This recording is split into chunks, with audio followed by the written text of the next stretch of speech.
Joe here, your reliability man, bridging the gap between best practices and the reality that you live in every day. Today's lean-driven reliability topic is A3 thinking, specifically don't skip current state. Okay, so let's get right into it. This is A3 thinking. I drew this ahead of time on my whiteboard, which we all love. So I'm going to go through this very quickly. Okay, A3 is really a specific size of paper, size of drawing paper. That's where the name comes from, if you want to know that. But it's divided up into 5 sections. Okay, first in this top left section is the business case. Most plants do not have a problem with the business case. You know, the volume's expanded by 20% or costs are going up. We got increased transportation costs. It's pretty easy to develop a business case. We're not going to spend much time on that. Current state. I'm going to skip over this for a second. The current state is the biggest problem people have as they design plans and improvement for the future is they jump over current state. Maybe it's the engineer in us, maybe it's the bias in us, the things that have worked in the past, we jump over that. Target state is where you want to get to. Most people don't have a problem identifying where they want to be. They want to lower their cost 25%. They want to increase their volume 20%. Pretty easy. From that target state, you list some specific actions you want to take. And then your last section is measures. What are you going to use along the way to measure success and how frequently? So let's go back to current state. Let's describe a very simple scenario that you're trying to improve. You have a teenage son, and he's 17 years old, and he's driving a car. He's had 2 accidents in his first 6 months of driving. So fairly easy business. Hey, we don't want to have accidents, okay? But my son has had 2 accidents in his first 6 months of driving. So I'm going to put my old dad hat on and say, you know, what I remember from when I was young is distracted driving. Eating while you're driving, adjusting the radio, looking for cassette tapes. That's how old I am. You know, friends in the car, aggressive driving. And so then you come up with that current state of all these things that person is doing. And then you come up with, hey, I don't want to have any accidents. So the actions are, what actions do I want my son to employ to not have those distracted driving issues?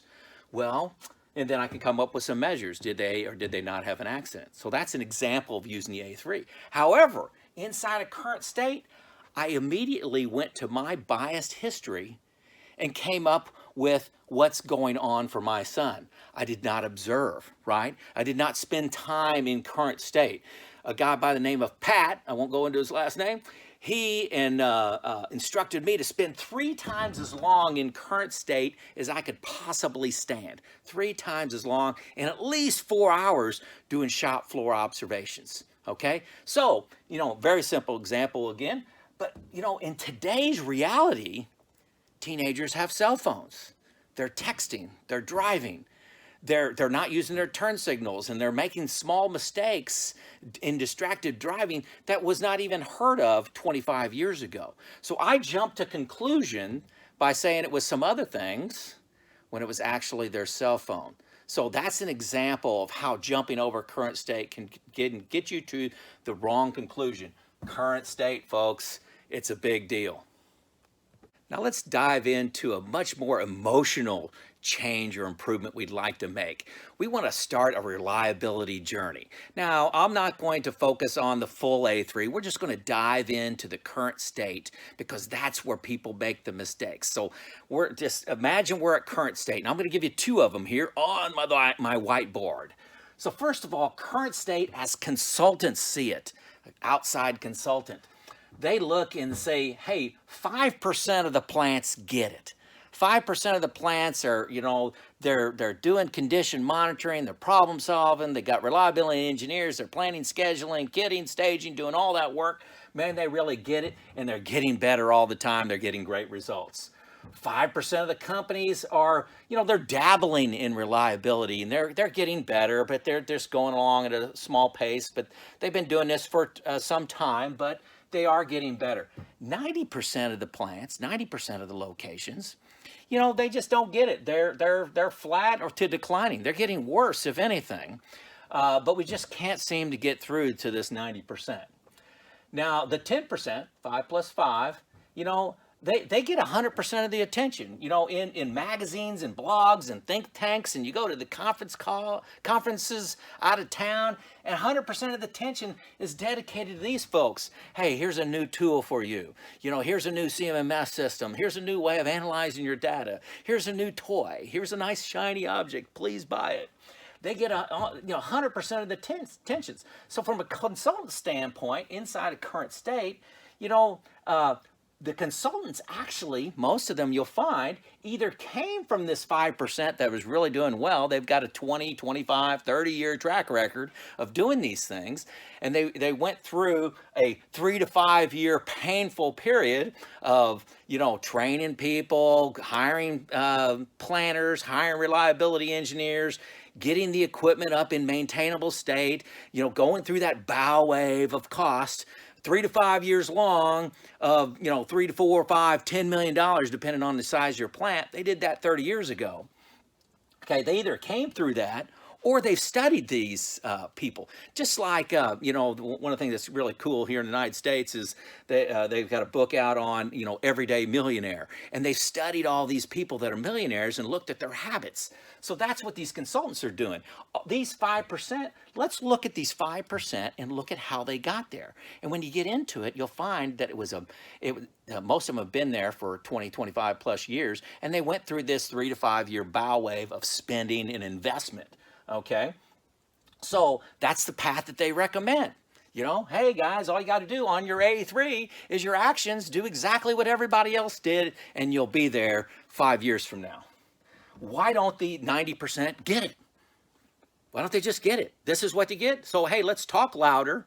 You know, let's give them more evidence to go on that 3 to 5 year journey and spend the millions of dollars. Okay. Now, here's the current state from a practitioner standpoint over here on this green side over here.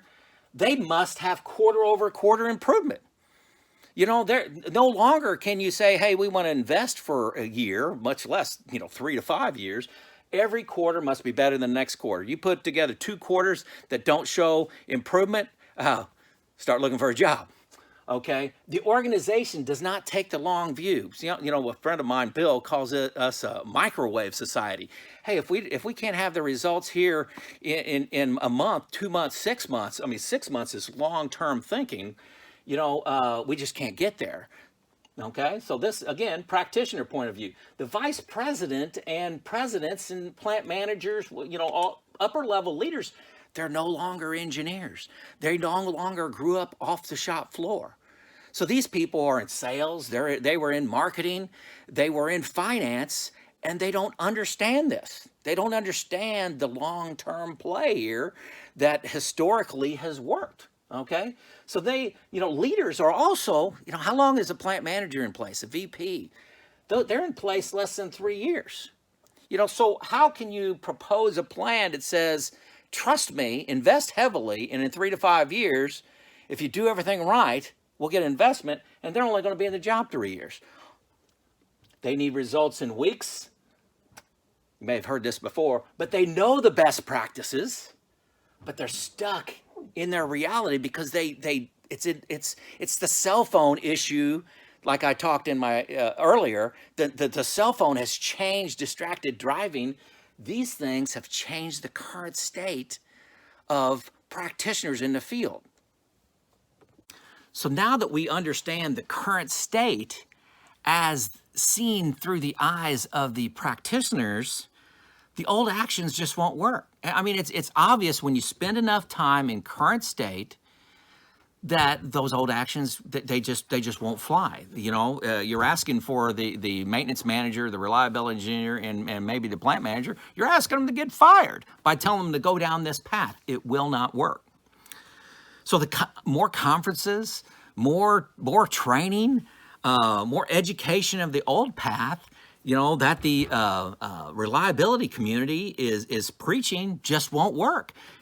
The target state is the same, but the current state is completely different in 2019 than it was in the year 2000, than it was in the year 1990, when almost all of these 5% got into that top 5%. Now, there's exceptions to this. I'm going with generalities, okay? I'm going with the average plant, not the exception, okay? So don't fill up my comments with this plant or that plant. I'm looking at thousands of plants. So the conclusion here, the reliability community is letting down the practitioner. That's just plain and simple. We are letting down the practitioner by selling something that they don't want to buy and they can't buy. So if you're looking for a solution, I've attached a video. It's called The Best Reliability Deployment. It's by Reliability Man. This is my 25th video out there. 100% of my videos are targeting the current state that practitioners are living today. I've lived in your current state. I'm not making this stuff up. I've lived it. I'm not studying it. I've lived it. So the lean-driven reliability task of the day, practitioners, take the week off. You're doing nothing wrong. Reliability consultants, take a look in the mirror. Look at what we're selling, and does it fit the current state of practitioners today? I'll tell you, if you want to, shortcut, the answer is no. We need to modify our products, modify our approach to understand and take into account the current state. Again, you can do this journey on your own. It's not that complicated. I got 25 videos out there to help you out. Please take them for free. Do what you want. Be successful. That's my dream. If I can help you out, send me an email and I'll talk with you over the phone. I'll correspond with you. If you want an experienced guide, give me, let me know and I'll come to your site. Thank you very much.